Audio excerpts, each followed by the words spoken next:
Hai, Assalamualaikum. Kami ingin memperkenalkan suatu inovasi NPDL IPGcater daripada tutorial kepada inovasi. Jadi, nak tahu tak NPDL tu apa? Meh saya nak bagi tahu sini. NPDL adalah singkatan daripada New Pedagogies Deep Learning. Macam yang korang lihat, kami mendapat nasihat dan penambahbaikan daripada Tuan Haji Mustafa selaku wakil daripada IPGM yang pakar mengenai NPDL semasa NPDL Showcase di IPGcater. Inovasi ini bermula daripada gabungan 4 kelas PPISMP. Kami, saya Muhammad Zubair bin Azman daripada PI1. Saya Amin Haziq bin Muhammad Zunaidi dari PI2. Saya Khairul kelas 3. Saya Ahmad Rakim daripada kelas PI4. Kami akan bercakap tentang pengalaman NPDL kami melalui tutorial. Hai! Korang, saya nak tanya agak-agaknya kan. Korang tahu tak macam mana bermulanya inovasi ni? Macam ni lah. Inovasi ni bermula dengan unpack CLO. Apa tu CLO cuba korang tengok ni.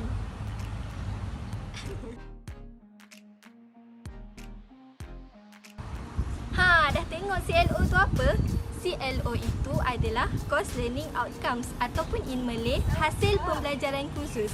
Maksudnya kami mengambil satu CLO dan kami rungkaikan untuk melaksanakan satu aktiviti melalui tutorial. Korang dah faham pasal CLO? Mari tengok RMK kami.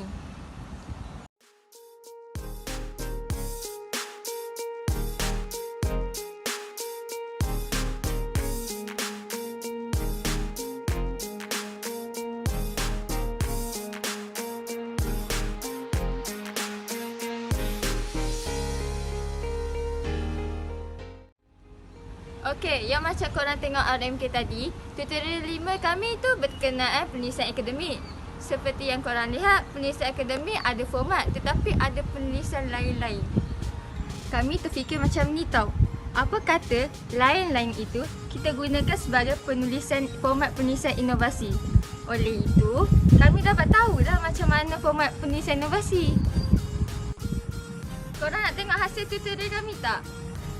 Sebelum tu, korang kena tengok video walkthrough kami, kumpulan kecil kami dulu. Jom!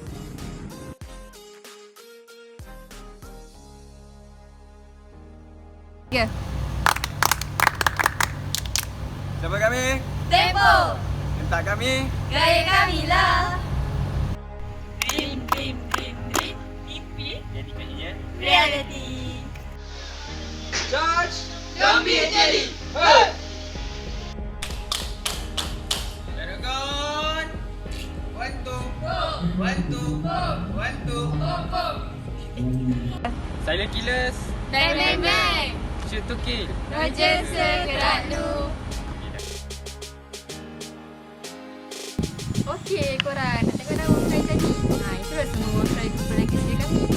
Sekarang saya nak bawa korang tengok kereta-kereta rakan-rakan saya dalam menghasilkan tutorial dalam inovasi ni. Jom! Korang. Okey, jadi inilah contoh-contoh aktiviti tutorial yang kami buat dekat kelas. Okey, cuba korang tengok. Kita orang ni ada buat macam-macam aktiviti. Contohnya, kita orang adakan pertandingan siapa yang paling cepat selesaikan cube Rubik. Lepas tu, kita orang ada buat kaedah bercerita menggunakan Kamishibai. Okey, semua aktiviti tutorial yang kami buat ni dalam kelas tau, bersama dengan pensyarah kami iaitu Encik Muhaimi. Okey, kalau korang nak tahu, projek Pure iaitu inovasi NPDL ni telah dibentuk daripada gabungan 4 kelas PPISMP. Hebat tak hebat? Banyak tau cara untuk selesaikan cube Rubik ni. Okey, maknanya kalau 4 kelas PPISMP, setiap kelas tu ada 5 kumpulan. Wow, ada 20 kumpulan yang menghasilkan inovasi. Maksudnya ada 20 teknik cerita dan cara untuk selesaikan cube Rubik ni. Hebat tak hebat bakal ustaz-ustazah IPGcater ni. Okey, kalau korang nak tahu, banyak tau kelebihan cube Rubik ni. Okey, antaranya ialah meningkatkan daya kemampuan dan ketelitian. Lain-lain tu dapat rangsang otak kanan dan otak kiri dan sebagainya. Seronok tak? Jom kita belajar buat cube Rubik. Okey, manakala TBI, the big idea, iaitu idea utama bagi inovasi ini ialah strategi berfikir. Okey, manakala EQ, essential question, iaitu soalan pencetus idea, bagi inovasi ini ialah bagaimana nak selesaikan sesuatu masalah dengan strategi berfikir. Jadinya, dengan terhasilnya 20 inovasi yang dihasilkan oleh 5 kumpulan dari setiap kelas tadi tu, maka terhasillah objektif kami, iaitu penghasilan penulisan inovasi.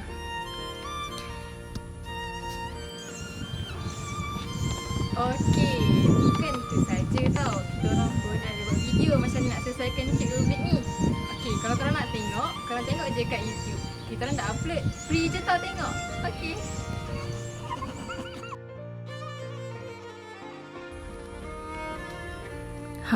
Cuba korang tengok student tu.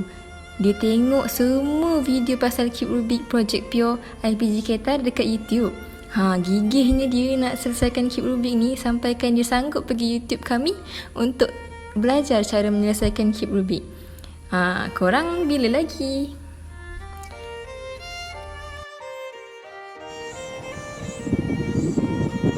Okey, saya nak bagi tahu korang satu perkara. Kelas semester PPI semester kami berakhir, Encik Muhaimi dia tubuhkan satu kumpulan. Kumpulan inovasi. Nak tahu pasal kumpulan inovasi ni? Jom kita tengok. Hai, Assalamualaikum. Kami daripada kumpulan inovasi IPG Ketar, iaitu kumpulan strategi Al-Fatih atau lebih dikenali sebagai SOF. Kumpulan SOF ini adalah di bawah bimbingan pensyarah hebat kami, iaitu Encik Muhaimi Suhaili. Sebelum saya buat korang hanyut dalam bicara saya, pada pendapat korang, agak-agak apa tujuan inovasi ni ya?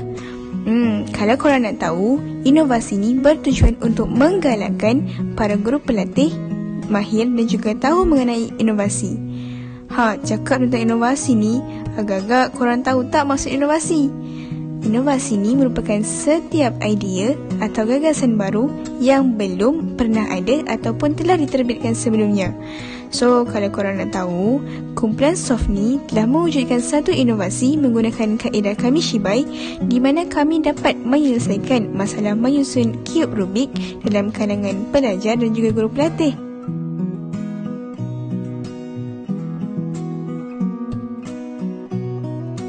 Untuk pengetahuan korang, Alhamdulillah setakat ni kumpulan SOF dah berjaya menyertai beberapa penyertaan berkaitan inovasi. Antaranya ialah Konvensyen Inovasi Perkhidmatan Awam peringkat wilayah Sarawak pada tahun 2019 yang bertempat di Hotel Riverbank.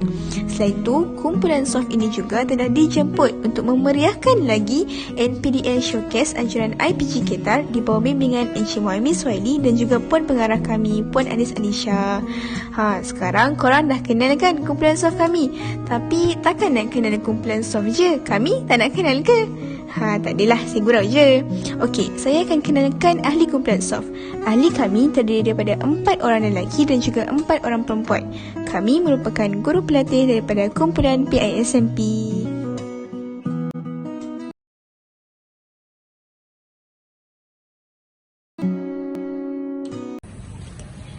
Kawan-kawan, korang mesti dah tengok kan aktiviti dengan pameran yang telah kami sertai.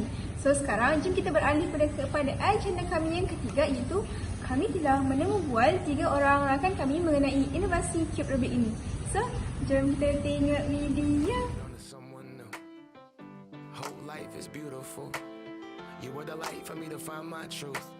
Saya boleh aplikasi, ialah sebenarnya saya dah beritahu, saya boleh mencuba mencipta satu perkara baru dalam sistem pengajaran untuk kita mengajar siapa yang tak tahulah. Daripada tidak mengetahui kepada mengetahui menggunakan langkah-langkah yang betul, langkah dan cara-cara penyusunan yang betul. Apa-apa pun saya merasakan bahawa penyusunan dan idea itu satu perkara yang perlulah dalam sistem. Memang sejujurnya kaedah mnemonik ni, iaitu kaedah bercerita, memang ada sangat-sangat kaitan dengan kehidupan saya. Seperti mana apa yang saya dapat aplikasikan. Sebenarnya saya tak tahu pun kaedah ni wujud secara rasminya, sebab saya buat kaedah ni setiap hari tau. So sebenarnya saya dah buat dah setiap hari benda ni. Tapi bila saya datang ke inovasi seperti itu, yang Cube tadi tu, baru saya faham apa itu kaedah mnemonik. Dan hakikatnya memang saya juga salah satu ahli yang menggunakan kaedah mnemonik ni. Macam tu. Ya, saya dapat aplikasikan kaedah mnemonik ni dalam pembelajaran dengan saya. Kerana kami di IPD ni, terutama sektor saya, jadi 9 subjek untuk SEM ni.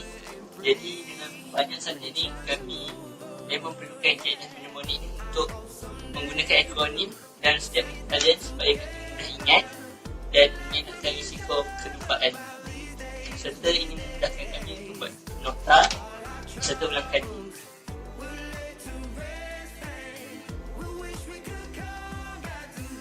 Inovasi, daripada inovasi ni saya dapat pertamanya cara untuk bermain cube dengan betul, dengan langkah-langkahnya mula daripada buat tapak hingga ke penyusunan yang lebih baik lah. Itu yang pertama. Dan yang kedua, aplikasi yang saya dapat selain daripada itu, saya dapat belajar cara untuk memahamkan orang yang tidak mengetahui cara bermain cube untuk bermain cube dengan lebih baik lah, menggunakan idea yang dicipta. Yang pertama, apa yang saya dapat hasil daripada program Cube ni, yang mana yang menggunakan kaedah ni. Yang pertama, saya dapat tahu bahawa sebenarnya dalam menyelesaikan kaedah ni, menyelesaikan suatu masalah ni, ada pelbagai kaedah. Dan saya tak terfikir pun sebenarnya ada kaedah mnemonik ni. Jadi, bagi saya kaedah mnemonik ni adalah satu kaedah yang baru bagi saya. Dia menggunakan teknik penceritaan yang mana amat sesuai bagi semua peringkat umur. Macam saya sendiri, walaupun saya sudah 20 tahun, tapi kaedah penceritaan tu memang takkan lapuk pada umur kami. Begitu juga dengan umur-umur dewasa, umur-umur kanak-kanak. Lagi-lagi kanak-kanak, memang mereka sukalah kaedah penceritaan ni. Hasil yang saya dapat ketika inovasi ni, saya dulu tak tahu bermain cube, tapi sekarang saya tahu bermain cube dan mampu mengajar orang lain untuk bermain cube. Okey, jadi settle dah korang tengok video daripada 3 orang. Itulah pelajar IPG kita yang mana Aslam, Amir dan Faiz Hazanwa. Okey, sekarang ni kita akan sama-sama lihat temu bual antara kami dengan our mastermind, iaitu pensyarah kami Encik Muhaimin Suhaili daripada Jabatan Pengajian Melayu. Jom kita tengok. Bagaimana saya terfikir nak inovasi. Okey, sebenarnya MPDM ini untuk menggunakan khusus. Khusus ada elemen. Tetapi saya belajar sesuatu bahawa MPDM bukan setakat khusus juga. Dia boleh berlaku dalam pembelajaran, dalam PNP, dan juga dalam konteks kalau IPTK, kita juga sebenarnya boleh melaksanakan tutorial. Okay. Jadi oleh sebab NPDL yang saya masukkan dalam kurikulum, ia minta pelajar dalam CMO untuk pelajar menghasilkan satu laporan akademik tentang sesuatu, iaitu lain-lain, bagian lain-lain. Jadi kita pilih laporan membuat inovasi.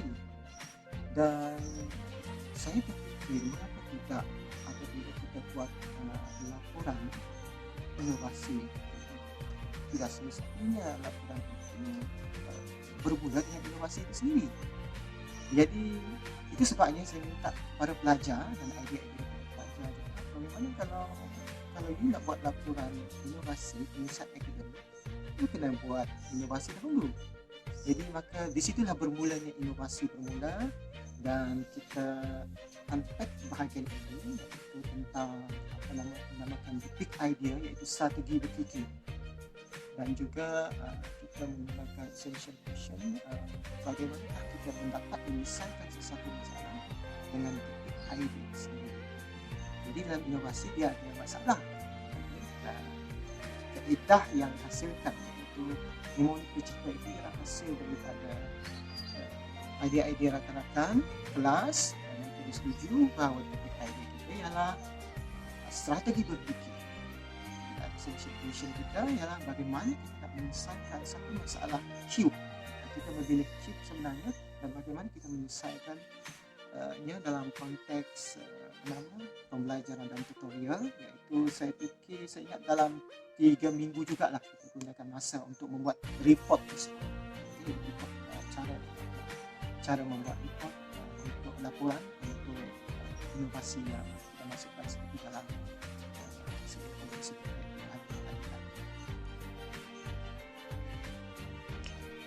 baik, kumpulan sasaran dan perbelanjaan seperti soal ini. Sasarannya kepada semua yang minat permainan, dan kalau kita lihat sekarang ini budaya anak-anak generasi sekarang ini gadget, tetapi sekarang kita punya sasaran anak-anak supaya melatih dia punya estetik tangan dia, strategi berfikir, dan yang paling penting bagaimana kita dapat dalam konteks guru pelatih sendirilah, bagaimana dia create satu pembelajaran dengan menggunakan kaedah mnemonik. Dia bukan berhenti di sini saja, dalam pembelajaran lain pun mereka boleh menggunakan teknik mnemonik. Jadi sasarannya bukan saja kepada pengguna rubrik itu sendiri, tetapi kepada guru-guru pelatih yang mungkin mahu mendalami apa dinamakan BCB, belajar cara belajar, yang juga sebenarnya terdapat dalam NPTEL.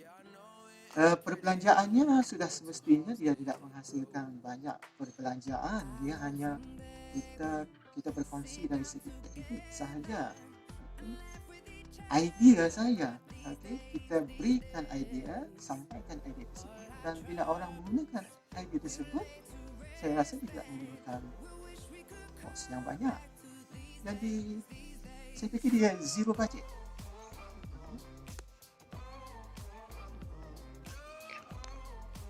Mencapai matlamat, saya rasa mencapai matlamat sebab 20 inovasi dengan menggunakan satu topik idea dengan satu essential question. Saya fikir dia mencapai matlamat. Sebenarnya mereka membuat laporan akademik tentang inovasi, tetapi secara tidak langsung mereka menghasilkan 20 inovasi. Saya rasa ini satu yang dia mencapai matlamat kalau dihasratkan oleh saya untuk menghasilkan 20 inovasi. Saya fikir NPTEL telah memberi jalan kepada saya dan pelajar-pelajar saya untuk melaksanakan inovasi. Dan dari aspek penambahan pada pandangan saya, untuk zaman digital ini, kita tidak boleh berharap dengan cerita-cerita dengan menggunakan papan kami syukai itu saja. Sebenarnya masih ada ruang untuk tambah baik dengan menggunakan elemen digital. Dan sekarang ini kita dan kumpulan SOP sendiri, saya dah beri cabaran untuk menghasilkan satu inovasi yang dengan menggunakan aplikasi saja kita boleh mengajar orang manusia itu. Mungkin kita pergi ke sebuah pasaraya seperti bersama mall kan, dan kita undang seseorang untuk lihat kita punya aplikasi dan cuba dia susun label yang paling rendah sekali mungkin tapak dia dulu, ataupun peringkat yang kedua, ketiga, dengan hanya berada di papan dengan menggunakan dengan menggunakan gadget telefon saja, dengan menggunakan aplikasi yang kita hasilkan, mereka dapat menyusun. Saya rasa itu aspek penambahan yang kita harus lihat. Saya rasa kita boleh pergi ke sana, insya-Allah. Baik, sebagai sebagai kata akhir daripada saya, sebenarnya kita sendiri perlu keluar daripada kotak pemikiran kita, think outside the box. Sebab apabila kita bercakap NPDL di peringkat IPG ini, kita hanya jumut untuk melihat pada titik khusus. Sebenarnya falsafah NPDL ini, Tuan Haji Mustafa sendiri pernah berkongsi dengan saya, sebenarnya lebih jauh daripada itu. Ia boleh berlaku dalam pengajaran dan pembelajaran, dalam lecture, dalam kuliah, malah boleh dilaksanakan dalam tutorial. Dan atas sikap optimis ini, saya berpandangan bahawa kita sebagai pendidik perlu berfikir, untuk melihat ruang lain, bagaimana NPDL ini dapat dimanfaatkan. Jadi seperti yang kita sedia maklum, tajuk kita punya video ini NPDL IPG Cup, dari tutorial kepada inovasi. Kita pasti boleh melakukan. Hebat kan kata-kata Encik Maimi? Okey, tamatlah sudah temu bual kami dengan 3 orang pelajar IPG Ketar. Seterusnya penaung kami Encik Muhaimi Suhaili dan Tunggu sekejap. Kita belum perkenalkan ahli kumpulan kita lagi kan? Okey. Korang nak kenal? Jom perkenalkan ahli kumpulan saya.